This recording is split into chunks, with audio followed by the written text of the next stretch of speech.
প্রধানমন্ত্রী শেখ হাসিনা কর্তৃক ভূমিহীন ও গৃহহীন পরিবারকে জমি ও গৃহ হস্তান্তর কার্যক্রমের শুভ উদ্বোধন উপলক্ষে গাইবান্ধার সাগাটা উপজেলা প্রশাসনের আয়োজনে আনুষ্ঠানিকভাবে উপজেলায় ১০৬ জন ভূমিহীন ও গৃহহীন পরিবারের মাঝে চাবি হস্তান্তর উদ্বোধন করেন অতিরিক্ত বিভাগীয় কমিশনার সার্বিক মোহাম্মদ আবু জাফর।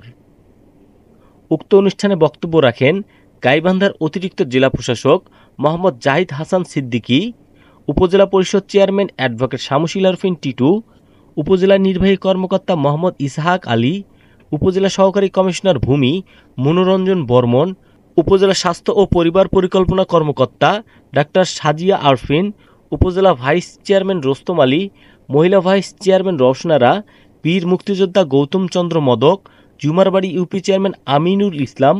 এ সময় আরও উপস্থিত ছিলেন Saghata UP chairman Mosharraf Hossain Sweet, Bharatkhali UP chairman Faruk Hossain Mondal Faruk Army প্রমুখ।